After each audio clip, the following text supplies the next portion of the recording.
Okay, so this is going to be a long story, but I want to tell it. And I've told it before, but I'm going to tell it again because I want to.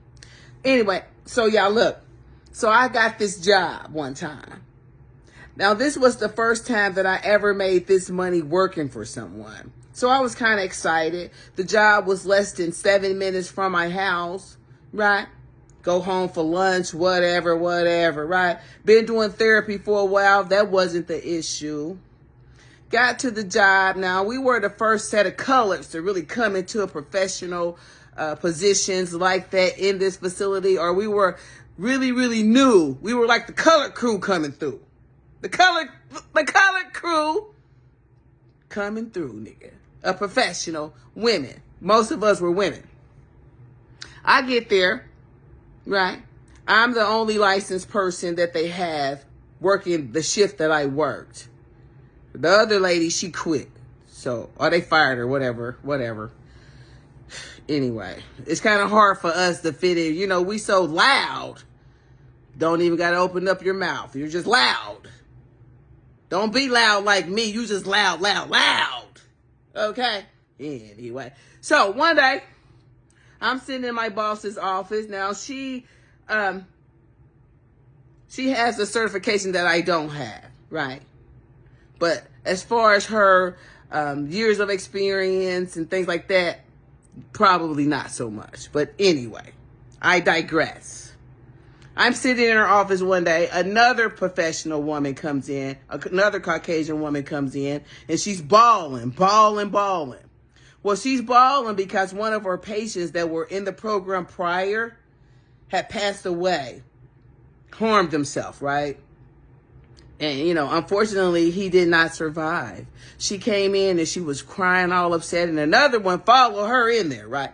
So my boss was so excited for her and coddling her so much, right? Now, she had group later on that day. She had group, right? My boss coddling her so much. My boss willing to get on the phone, get another therapist in there to take her place so she can go home because she's so distraught. And they just, and I'm watching this shit, bro. And me being a person who has been in a leadership position before, understand that in this job, we deal with that.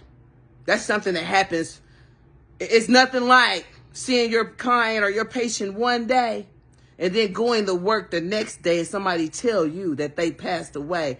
That just makes you,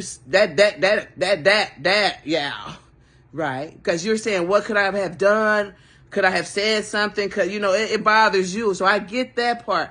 But I think it was, it did her a disservice as a professional. My boss should have told her, you know, I hate that happened. Explain to her that this is what happens, right?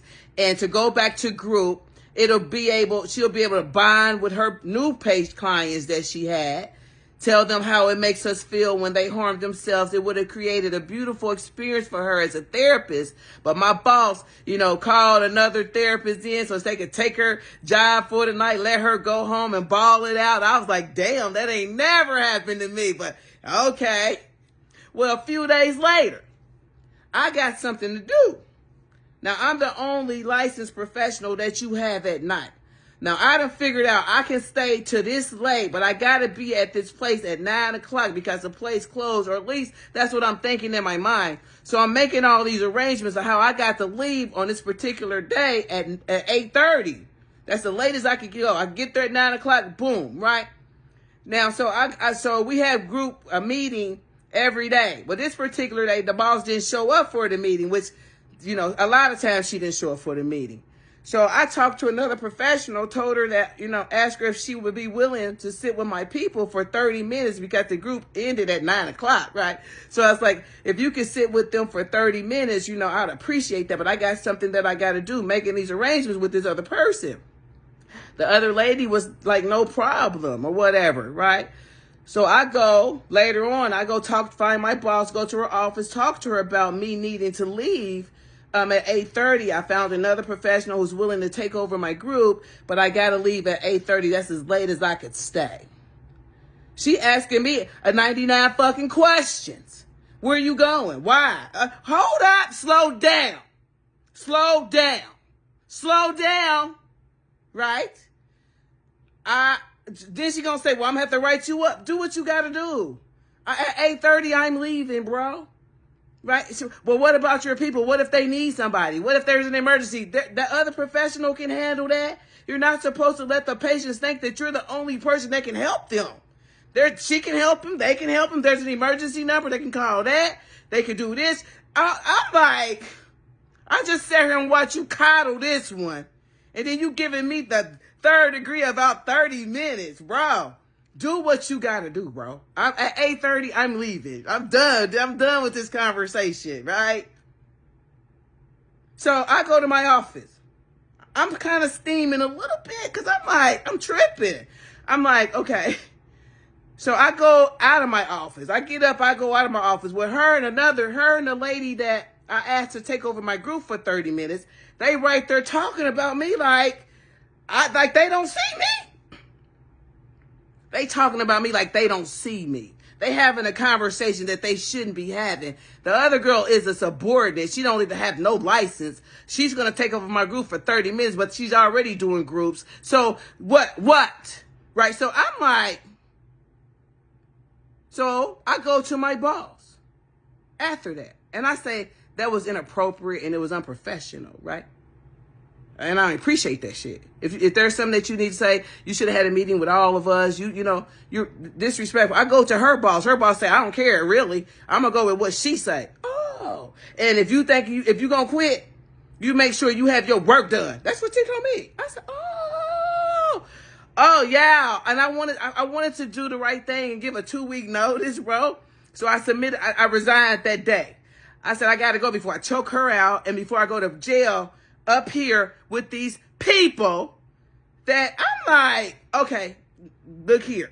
I'm thinking with Carrie, suck it up, Buttercup. It's 7 minutes from your house, blah, blah, blah. It's the more money you ever made, blah, blah, blah. She ain't shit. You can put up with this, but I lost respect for her. So at that point, I could not work for her. So I knew I had to go, right? And I understood where my help comes from. I understood that.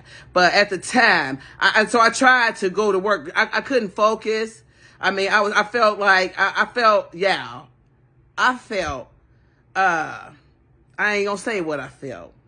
But I said, I gotta go. I can't even stay for the 2 weeks because I can't respect this person. I have no respect for her, bro. And I gotta go. But that type of shit. So you go, you get the degree, you get all of this, you get out there, and your color's loud, even though you haven't said anything. But you sit back and you watch shit, and you like, anyway. But then again, when you don't have your own things to plug your shit into, you got to be putting up with bullshit. Tell me I'm lying. Anyway, I'm going to bed now. But yeah, I was like, didn't you just coddle this? I only need 30 minutes. I'll be back tomorrow. I'm explaining like I'm a child in this bitch.